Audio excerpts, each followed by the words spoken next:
থাকেন, তো তাদের জন্য এটা খুবই গুরুত্বপূর্ণ হতে চলেছে, তো তারা অবশ্যই দেখবেন। এছাড়াও আপনি যদি অন্যান্য রাজ্য থেকে হয়ে থাকেন বা অন্যান্য জায়গা থেকে হতে পারেন, জেলা থেকে হতে পারেন, তো অবশ্যই আবেদন করতে পারেন। ঠিক আছে, কোনো সমস্যা নেই। বর্তমানে স্বাস্থ্য ও ফার্মাসিউটিক্যাল ইন্ডাস্ট্রি উন্নতির সঙ্গে সঙ্গে মেডিকেল রিপ্রেজেন্টেটিভ বা এমআর এই পদের জন্য গুরুত্ব দিন দিন বৃদ্ধি পাচ্ছে। যারা জানে এই ব্যাপারটা তারা কিন্তু খুব ভালো করে জানে যে এই এমআর বা মেডিকেল রিপ্রেজেন্টেটিভ যে পদটি সেটা কতটা গুরুত্বপূর্ণ একটা ফার্মাসিক্যাল কোম্পানির জন্য। ঠিক আছে, তো আপনারা যদি এই বিষয়ে রুচি রাখেন বা আপনারা যদি জেনে থাকেন এই বিষয়ে, তাহলে আবেদন করুন। আর যদি না জেনে থাকেন তাহলে ভালো করে আগে জেনে নিন।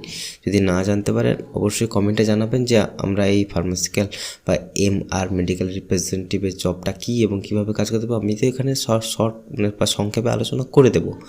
তবুও যদি বুঝতে কোনো সমস্যা হয় তাহলে আমাকে কমেন্টে জানাবেন ভিডিওর, আমি অবশ্যই চেষ্টা করব একটি